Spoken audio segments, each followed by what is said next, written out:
ओम शांति। आज है 2/9/2021। मीठे बाबा के महावाक्य सुनेंगे। मुरली का सार है, मीठे बच्चे, तुम अपनी तकदीर भविष्य नई दुनिया के लिए बना रहे हो। यह तुम्हारा राजयोग है ही नई दुनिया के लिए।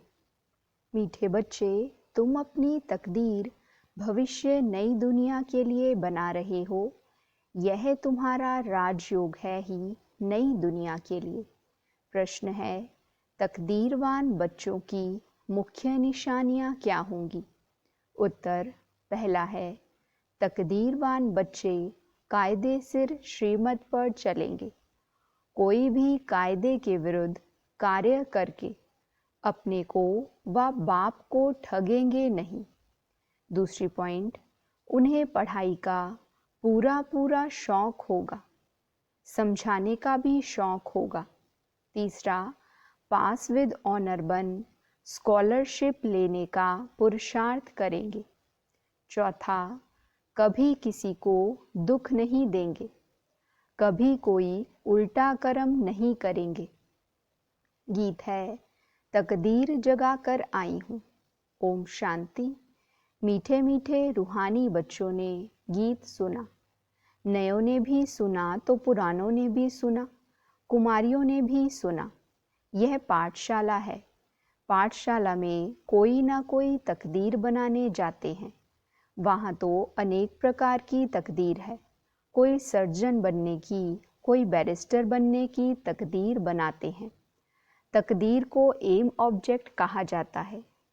तकदीर बनाने बगैर पाठशाला में क्या पढ़ेंगे? अब यहाँ बच्चे जानते हैं कि हम भी तकदीर बनाकर आए हैं, नई दुनिया के लिए अपना राज्य भाग्य लेने। यह है नई दुनिया के लिए राजयोग। वह पुरानी दुनिया के लिए बैरिस्टर, इंजीनियर, सर्जन आदि बनते हैं। वह बनते बनते अभी पुरानी दुनिया का टाइम बहुत थोड़ा रहा है, वह तो खत्म हो जाएगा। वह तकदीर है इस मृत्यु लोक के लिए, इस जन्म के लिए। तुम्हारी पढ़ाई है नई दुनिया के लिए। तुम नई दुनिया के लिए तकदीर बनाकर आए हो। नई दुनिया में तुमको राज्य भाग्य मिलेगा। कौन पढ़ाते हैं? बेहद का बाप, जिससे ही वर्षा पाना है। जैसे डॉक्टर लोगों को डॉक्टरी का वर्षा मिलता है अपनी पढ़ाई का। अच्छा, जब बूढ़े होते हैं तब गुरु के पास जाते हैं। क्या चाहते हैं? कहते हैं, हमको शांति धाम जाने की शिक्षा दो, हमको सद्गति दो, यहाँ से निकल शांति धाम ले जाओ। बाप से भी वर्षा मिलता है इस जन्म के लिए। बाकी गुरु से तो कुछ नहीं मिलता। टीचर से कुछ ना कुछ वर्षा पाते हैं, क्योंकि आजीविका तो चाहिए ना। बाप का वर्षा होते हुए भी पढ़ते हैं कि हम भी अपनी कमाई करें। गुरु से कमाई कुछ हुई नहीं। हाँ, कोई कोई गीता आदि अच्छी पढ़कर फिर गीता पर भाषण आदि करते हैं। यह सब है अल्पकाल सुख के लिए। अब तो इस मृत्युलोक का अंत है। तुम जानते हो, हम नई दुनिया की तकदीर बनाने आए हैं। यह पुरानी दुनिया खत्म हो जानी है। बाप की व अपनी मलकियत भी सब भस्म हो जाएगी। बाप की व अपनी मलकियत भी सब भस्म हो जाएगी। हाथ फिर भी खाली जाएंगे। अभी तो कमाई चाहिए नई दुनिया के लिए। पुरानी दुनिया के मनुष्य तो वह कर नहीं सकेंगे। नई दुनिया की कमाई कराने वाला है ही शिव बाबा। यहाँ तुम नई दुनिया के लिए तकदीर बनाने आए हो। वह बाप ही तुम्हारा बाप भी है, टीचर भी है और गुरु भी है। और वह आते ही हैं संगम पर भविष्य के लिए कमाई सिखलाने। अब इस पुरानी दुनिया में तो थोड़े रोज हैं। यह दुनिया के मनुष्य नहीं जानते। तुम बच्चे जानते हो, नई दुनिया के लिए यह हमारा बाप टीचर सतगुरु है। बाप आते ही हैं शांति धाम, सुख धाम में ले जाने।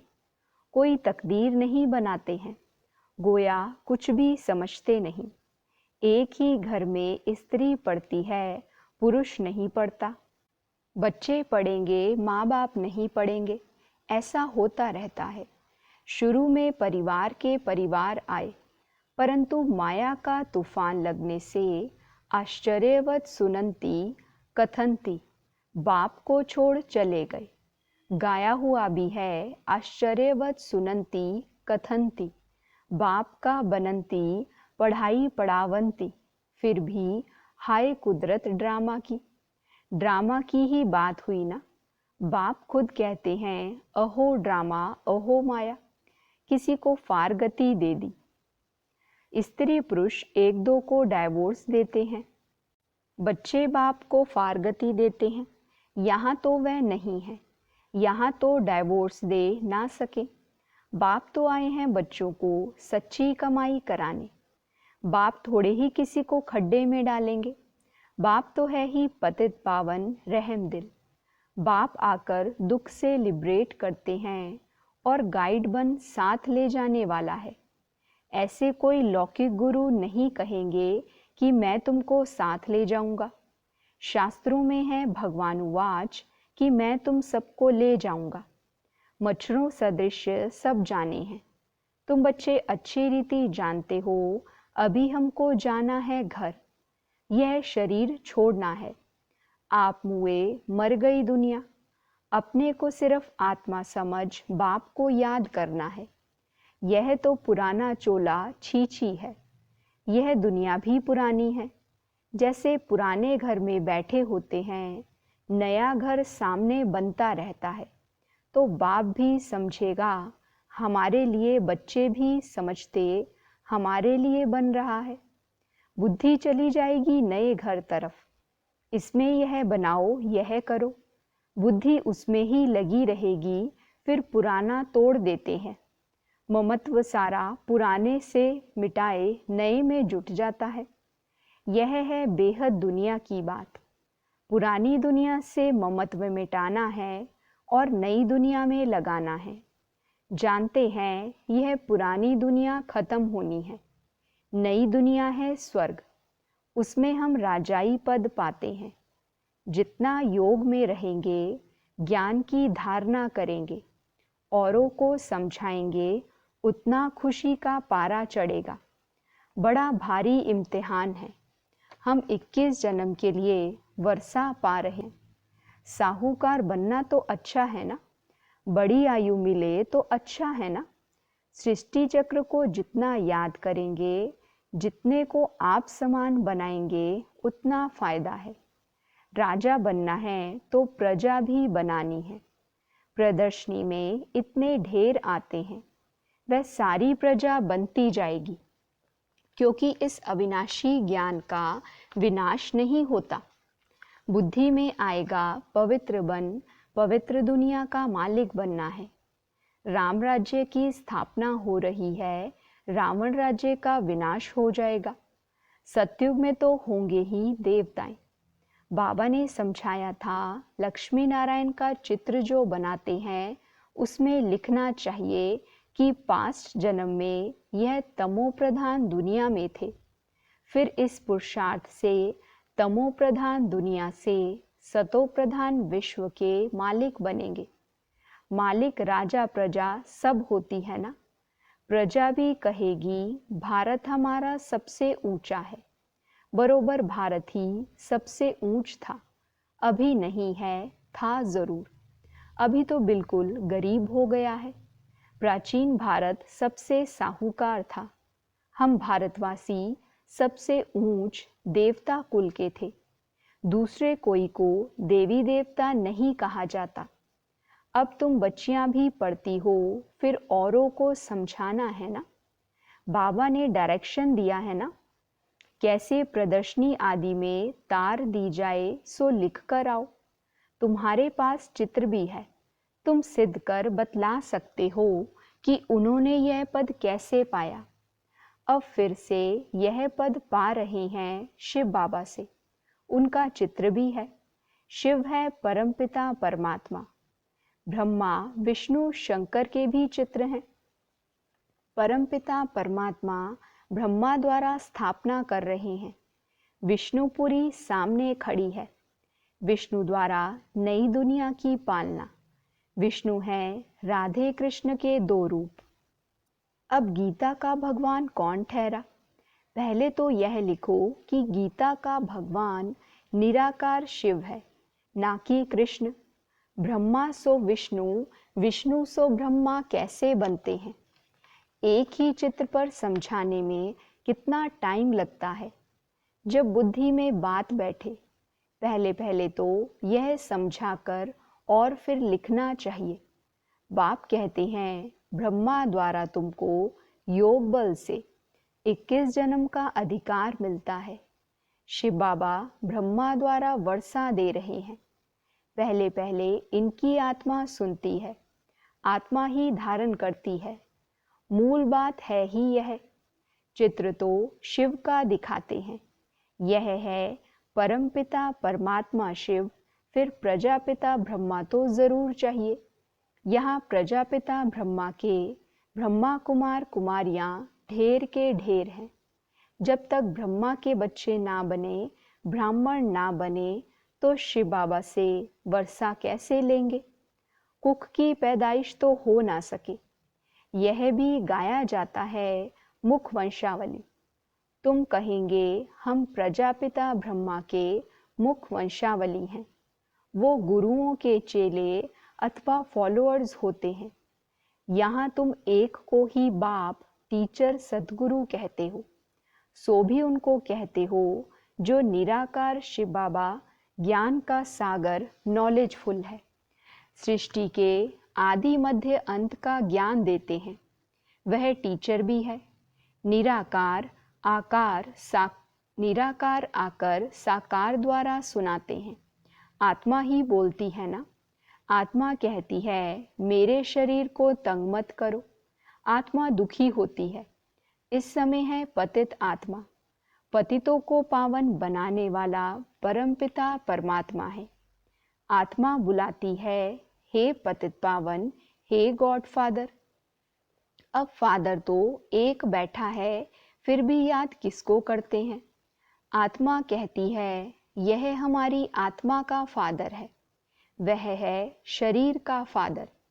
समझाया जाता है अब आत्माओं का बाप जो निराकार है, वह बड़ा, या शरीर का रचयिता साकार बाप है, वह बड़ा। साकार तो निराकार को याद करता है। अब सबको समझानी दी जाती है, जबकि विनाश सामने खड़ा है। पारलौकिक बाप आते ही हैं अंत में, सभी को वापस ले जाने। बाकी जो कुछ भी है वह विनाश होने का है। इसको कहा ही जाता है मृत्यु लोग। जब कोई मरता है तो कहते हैं फलाना परलोक पधारा, शांति धाम गया। मनुष्यों को पता नहीं है कि परलोक सतयुग को कहा जाता है या शांति धाम को। सतयुग तो यहाँ ही होता है। बाबा कहते सतयुग तो यहाँ ही होता है। परलोक शांति धाम को कहेंगे। समझाने की बड़ी युक्ति चाहिए। मंदिरों में जाकर समझाना चाहिए। यह शिव बाबा का यादगार है जो शिव बाबा हमको पढ़ा रहे हैं। शिव है वास्तव में बिंदी, परंतु बिंदी की पूजा कैसे करें, फल फूल आदि कैसे चढ़ाए जाएं, इसलिए बड़ा रूप बनाया है। इतना बड़ा रूप कोई होता नहीं। गाया भी जाता है भ्रिकुटी के बीच चमकता है अजब सितारा। बड़ी चीज हो तो साइंस वाले झट उनको पकड़ लें। बाबा समझाते हैं उनको परमपिता परमात्मा का पूरा परिचय मिला नहीं है। जब तक तकदीर खुले, अभी तकदीर ही नहीं खुली है। जब तक बाप को ना जाने, यह ना समझे कि हमारी आत्मा बिंदी समान है। शिव बाबा भी बिंदी है, हम भी बिंदी को याद करते हैं। ऐसे समझ याद करें तब विकर्म विनाश हो। बाकी यह देखने में आता वह आता, इसे माया का विघ्न कहा जाता है। अभी तो खुशी है कि हमको परमात्मा मिला है, परंतु ज्ञान भी चाहिए ना। किसको कृष्ण का साक्षात्कार होता है तो खुश हो जाते हैं। बाबा कहते हैं कृष्ण का साक्षात्कार कर बहुत खुशी में डांस आदि करते हैं, परंतु उनसे कोई सद्गति नहीं होती। यह साक्षात्कार तो अनायास ही हो जाता है। अगर अच्छी रीति नहीं पढ़ेंगे तो प्रजा में चले जाएंगे। थोड़ा भी सुनते हैं तो कृष्णपुरी में साधारण प्रजा आदि जाकर बनेंगे। अभी तुम बच्चे जानते हो शिव बाबा हमको यह नॉलेज सुना रहे हैं, वह है ही नॉलेजफुल। बाबा का फरमान है कि पवित्र जरूर बनना है, परंतु कोई पवित्र भी रह नहीं सकते। कभी कभी पतित भी यहाँ छिपकर आ जाते हैं। वह अपना ही नुकसान करते हैं, अपने को ठगते हैं। बाप को ठगने की बात ही नहीं। बाप से ठगी कर कोई पैसा लेना है क्या? शिव बाबा की श्रीमत पर कायदे सिर नहीं चलते तो क्या हाल होगा? बहुत सजाएं खानी पड़ेंगी। दूसरा, फिर पद भी भ्रष्ट हो जाएगा। कोई भी कायदे के विरुद्ध काम नहीं करना चाहिए। बाप तो समझाएंगे ना, तुम्हारी चलन ठीक नहीं है। बाप तो कमाई करने का रास्ता बताते हैं, फिर कोई करे ना करे उनकी तकदीर। सजाएं तो खाकर वापस शांति धाम में जाना ही है। पद भ्रष्ट हो जाएगा तो कुछ भी मिलेगा नहीं। आते तो बहुत हैं, परंतु यहाँ बाप से वर्षा लेने की बात है। बच्चे कहते हैं बाबा से तो हम स्वर्ग का सूर्यवंशी राजाई पद पाएंगे। राजयोग है ना। स्टूडेंट स्कॉलरशिप भी लेते हैं ना। पास होने वालों को स्कॉलरशिप मिलती है ना। यह माला उन्हों की बनी हुई है जिन्होंने स्कॉलरशिप ली है।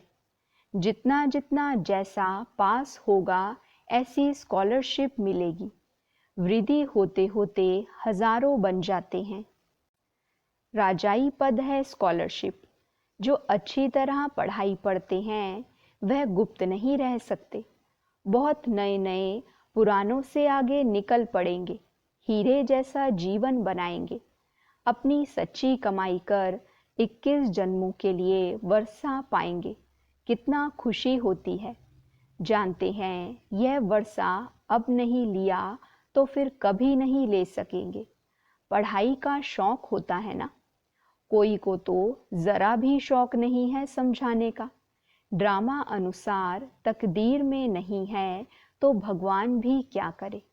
अच्छा, मीठे मीठे सिकिलदे बच्चों प्रति माता पिता बाप दादा का याद प्यार और गुड मॉर्निंग। रूहानी बाप की रूहानी बच्चों को नमस्ते। हम रूहानी बच्चों की रूहानी बाप दादा को नमस्ते, गुड मॉर्निंग, शुक्रिया बाबा, शुक्रिया। वहाँ मेरा भाग्य, वहाँ मेरे भाग्य विधाता बाबा। धारणा के लिए मुख्य सार है। पहली पॉइंट, कोई भी कार्य श्रीमत के विरुद्ध नहीं करना है। पढ़ाई अच्छी रीति पढ़कर ऊंच तकदीर बनानी है। किसी को भी दुख नहीं देना है। दूसरी पॉइंट, इस पुरानी दुनिया से ममत्व मिटा देना है। बुद्धि योग नई दुनिया से लगाना है। खुशी में रहने के लिए ज्ञान को धारण कर दूसरों को धारण कराना है। वरदान है, लाइट हाउस की स्थिति द्वारा पाप कर्मों को समाप्त करने वाले पुण्य आत्मा भव। लाइट हाउस की स्थिति द्वारा पाप कर्मों को समाप्त करने वाले पुण्य आत्मा भव। डिटेल है, जहाँ लाइट होती है वहाँ कोई भी पाप का कर्म नहीं होता है। तो सदा लाइट हाउस स्थिति में रहने से माया कोई पाप कर्म नहीं करा सकती। सदा पुण्य आत्मा बन जाएंगे।